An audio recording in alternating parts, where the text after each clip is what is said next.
Yeah, I just got a quick statement. First of all, I'd like to congratulate our women's soccer team. I was at the selection show yesterday. Awesome. They were hanging on the edge of their seats. They got to travel up and play West Virginia, so wishing them a ton of luck. Great to see both basketball teams get off on the right foot last night. Big wins right here at home to start the season. Awesome. And then lastly, as always, just, Hokie Nation was phenomenal on Saturday. And, supporting a team that's not having the type of record and getting the wins that everybody'd like to see. They're coming out and supporting and cheering and involved and impactful in the games. So I appreciate them.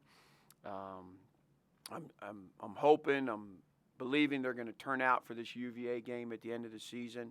We're near sellout. It's going to be awful important to our players. And, obviously our guys, our team, disappointed, our staff. But we're excited about the opportunity. We got 3 ball games left, and we got to keep improving and the outlook, for the future. So lastly, status, Dorian Strong out. Malachi Thomas doubtful. PJ Prelo is out for the season, non-surgical injury. So just an update on a couple of those guys. Questions, please. You talked a little bit about Holloway after the game, but, it was, in the midst of disappointment of the result. But, just did you see that coming from him, that he was capable of breaking the school record for punt returns in a game? No, I don't think I saw that. I knew that he had a chance to do well. Just watching him the week before, his confidence and his body position and fielding the ball, how he worked at it all week. He was out there getting extra in after practice a couple days last week. It's just kind of the type of young man he is. He goes above and beyond. And, so there's no doubt we were excited about him once we saw the work ethic, the mindset, the maturity, the speed, all those things that started to show its face in the preseason. He's worked really hard to earn an opportunity. And, he's put us in a tough decision. Tuck and I talked twice this week already. He had conversations with Coach Mines, with his dad. And we'll have another conversation here following the Duke game just to kind of about his redshirt opportunity and what we want to do there.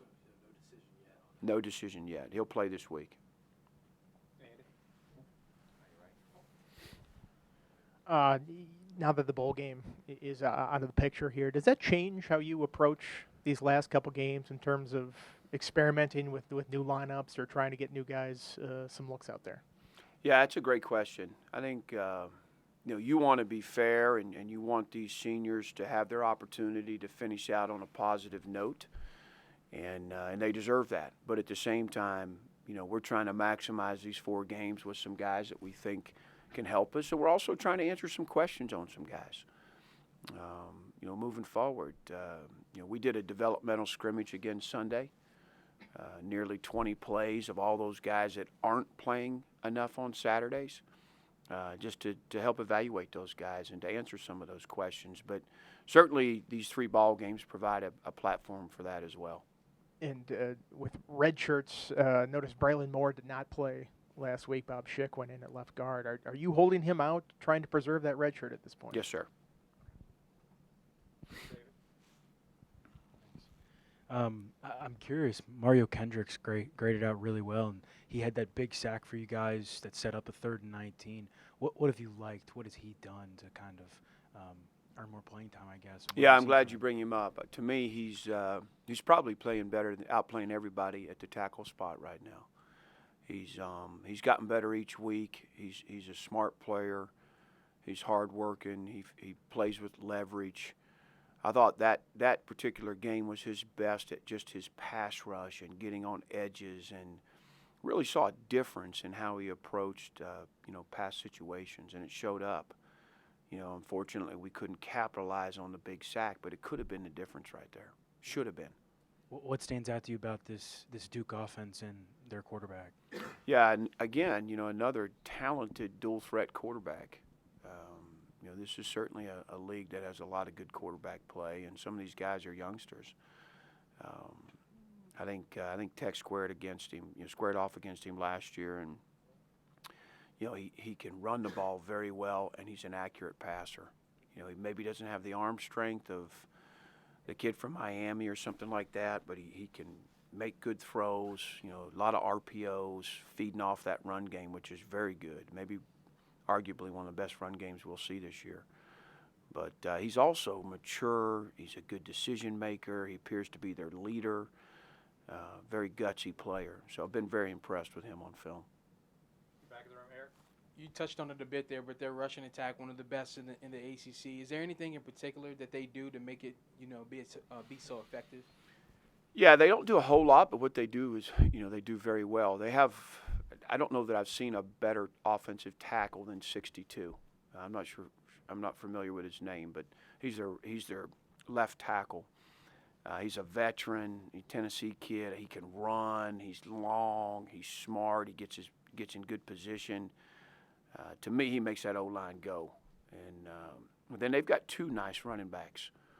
Their starter, number 7, and then they've got a guy, number 23, that's played very well, and a guy, number 20. All three of those kids. One of them, I think, dealing with an injury, but those other guys, they've got a nice run game. They really do. And obviously the quarterback, when you can run the quarterback, that opens up the rest of your run game.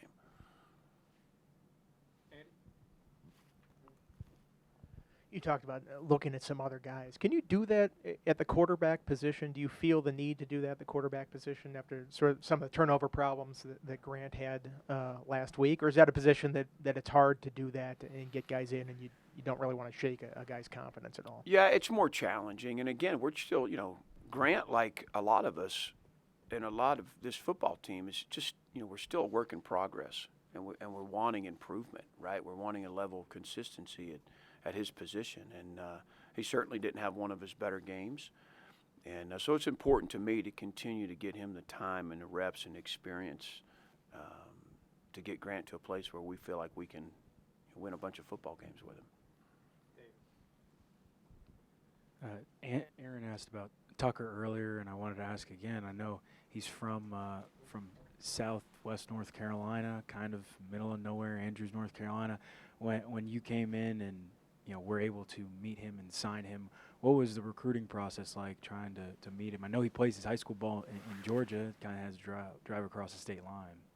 Yeah, I coached his uncle at Western Carolina, Brandon Holloway. So there was an immediate connection there. And initially I thought Tuck was somebody that was kind of leaning away from us. When we got the job,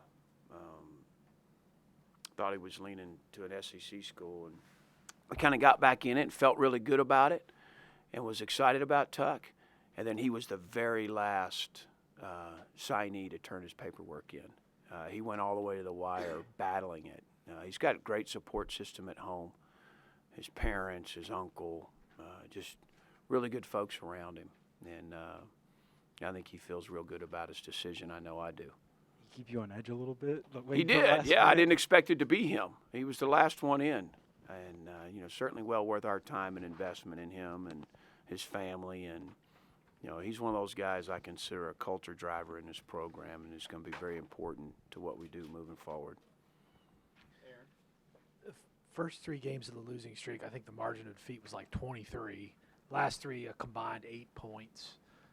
How do you view that? I know after each of those games, it's probably more crushing to lose that way. But do you view yourself as getting better? Do you feel that you guys are, on your way to something, I guess, more representative of what you want?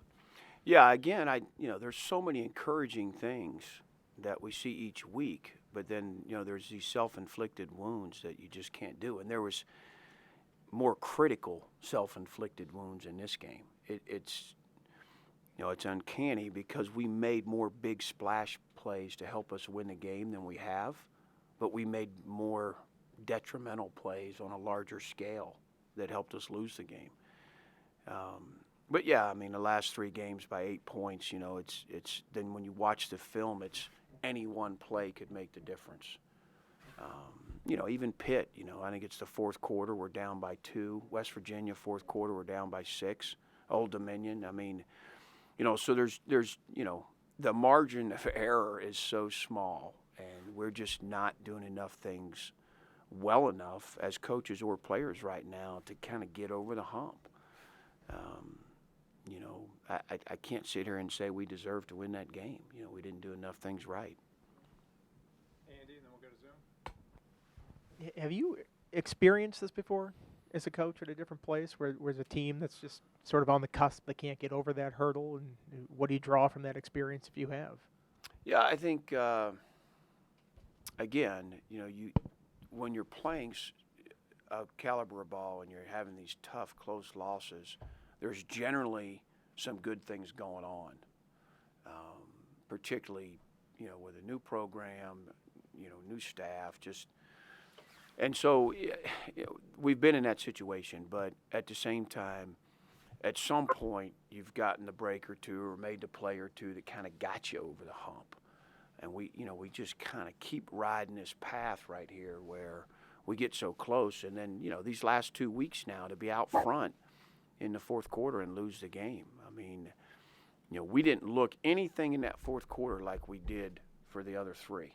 I mean, we just, in all three phases, as many good things has happened. And, I think we got to look at, again, it's about confidence, and that starts with me, that I'm instilling confidence in these guys that let's go win this game in the fourth quarter. We're up on these guys, and we've done all these things well.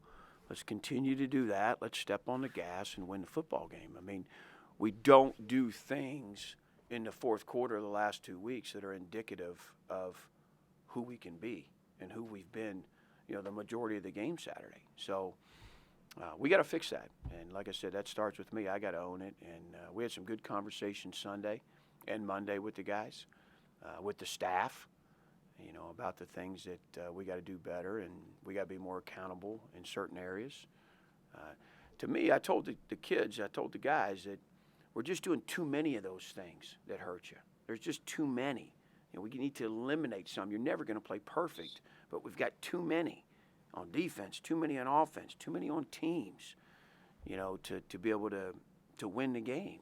And we're not going to play perfect, but we've got to do all the things during the week and have our mind in the right place to be able to eliminate some of those. And there's fewer opportunities that play is the difference in the game. How much harder is it to be the head coach in this situation and to try to keep that kind of mindset with stuff as opposed to the assistant where there's always somebody above you that's maybe preaching? Yeah.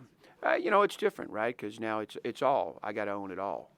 And that's teams, that's offense, that's defense, that's operationally. It's, so, yeah, it's more challenging. But, that's what I signed up for. And I don't think any, situation we came into, wasn't going to be something that was just laid out perfectly for you. We knew there was a lot of work to be done and a lot of investment to be made and, some things to change, to build, to grow, to develop. And I think we're doing a lot of that. I'm disappointed in some of the mistakes we make. I don't think we should be making some of those at this point. So we had to, look at what we're doing as a coaching staff. Are we doing enough, in that area to make sure we minimize the mistakes we're making and we understand situations in games and what has to happen? And, so we're growing as a team. We're growing as a staff. I mean, I know nobody's satisfied, certainly not me. And, we got to keep pressing and keep pushing and keep getting this group better. And, we'll do that again this week, no doubt. These guys have had tremendous effort. I challenged them this week to maintain their conviction and their belief. They've done a really good job with that. And they've practiced hard. So that's what I expect again this week. Let's go out to Zoom for a few. On Zoom, please use the raise hand feature to ask questions, and we'll start with Steve, please. Brent, as far as losing the bowl practices, coaches often talk about how valuable those postseason practices are. Is there ways to make up for that, or is that just something that you're going to lose at this time and have to figure out? Yeah, so that's why we started some developmental scrimmages a few weeks ago, just to make sure we're getting an opportunity to get some of these redshirt guys and these these guys that are down the depth chart a little bit, get them some opportunities. We'll continue to do that, and that time allotment in practice will grow. We're going to work that group into the practice schedule more than we have to make sure we maximize that where we can without taking away from our preparation. And also, the decisions on which kids are going to keep the red shirts, how complicated is that now with the transfer portal and the special ones maybe leaving after 2 or 3 years anyway? How has that changed for in these last couple of years compared to maybe 8, 9 years ago? Yeah, it's definitely more complicated than it's ever been. I think the 4 games has been good. I wish it was 5, where you could play guys in bowl games if you need to, but because of opt-outs. But it's challenging. The portal makes everything challenging as far as managing your roster. When you complement that with name, image, and likeness, and what's happening in that space, managing the roster is at the top of the list of what you have to do. And so these redshirt guys, in the end, it's a family decision. We give our perspective, our educated opinion, the options, what it would look like if you play. What kind of snap count can you expect? Those type of things. It obviously has to be worth it. So we had a couple of discussions, with Braylon and Coach Rudolph, just where that was. And then you talk about with Braylon's situation, it created an opportunity for Bob Schick, which we felt good about giving Bob the opportunity. We needed to evaluate him and where is he at. And, so there's a lot that goes into it for sure. Unfortunately nowadays you have to start having some of these type of meetings down the stretch in your season about guys and what they want to do, forego their senior year or, possible flight risk, things like that. I mean, the portal's going to be a very active place for just about everybody. We go to Hank, please. Hey, Brent. I'm sorry. I apologize if you've been asked this already because we can't really hear the questions out here in the hinterlands. But as you know, a lot of times when there's penalties and mistakes and stuff like that, a lot of people want to point to the coaching staff. The way the season has gone, do you sense that a lot of it is guys trying to do too much to change the outcome? I think that's part of it, yeah. And I have said that in the past. I think guys press. I've seen that my whole career. When you press and feel like you have to do something outside your job or do something more than what's expected, you don't usually get the results you want. So we're certainly coaching that piece of it, but also we have to look at not necessarily what we do on Saturday, but from an accountability standpoint, what are we doing week in, week out? What are we doing day in, day out? That's going to help promote these guys playing in the framework of things and executing at a high level. All of that. I think it's it's 2-part really, right? It's maybe some pressing, but it's also making sure we're doing the right things, on a day-to-day basis. And how much does it feel like one good outcome would just like make the sun shine again? Yeah, you feel like that. But I think you have to be careful because I think it's still representative of the, of where we're at as a program and what we need to do to improve. I mean, these are all valuable lessons we're learning in the development and growth of our team. And it's important to me that we do that. It's an opportunity for us to get better and learn from our mistakes culturally, situationally, play-by-play, all those things. But, yeah, I'm not going to say you haven't felt like, man, you get a break here or there or something happens that maybe, you don't feel like should have and it turns the tide. We've all seen that. Momentum's a pretty powerful thing. So, it's you got the ball first and goal on the 10 and chance to kind of, get up a couple of possessions that just going to make it a little bit easier trek through the fourth and, things don't go your way and, it just kind of landslides. And that's what we have to prevent. We got to be able to play better and close it out and, and earn that right to celebrate in the locker room and not just count on a break or something going right to get you over the hump. Thank you. We have time for 2 more. If we could go to David and then Tim, please.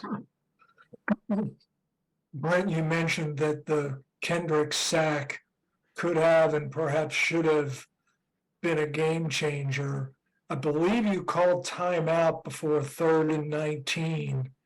As you watched tape, what happened on that play? Was it a case of a quarterback and wide out making a play, or was there something schematically or execution wise that broke down? Yeah, so the timeout, they showed a formation that wasn't good to what we had called. It was the one formation that you wouldn't want to see him in. And so when it showed, I just didn't feel good about staying with the call. So we called timeout to get into something else. And to be honest, it was a bad decision by me. We made a call that we don't practice a whole lot, in fairness to the kids.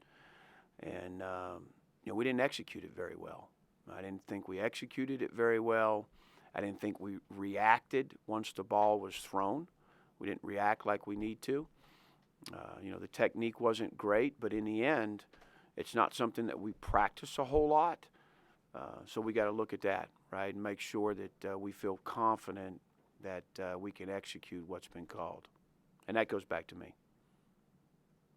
And then you would use, I think, a handful of guys as punt returners previously this season.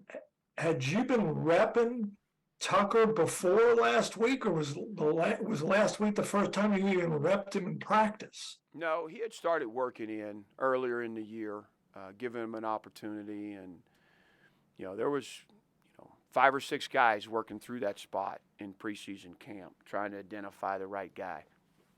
And to be honest, there was nobody that was just clear-cut, jumped out. And, as we kept going and some guys kind of eliminated themselves, it created more opportunity, more reps for Tuck. And,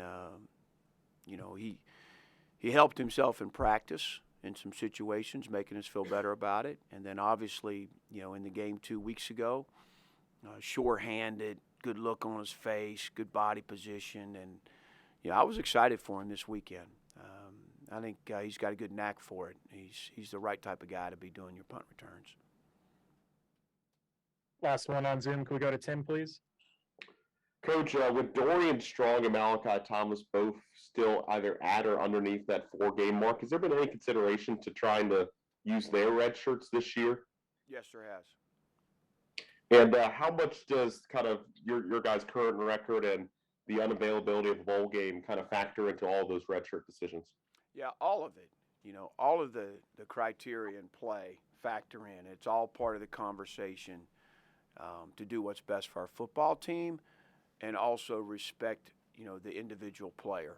And, we're going to put the team first always, but there's certain things that are family decisions and support group decisions that we all talk about and discuss, and, let's do what's best. So, but certainly, something that you have to consider. All right, Travis. All right, guys. Appreciate it.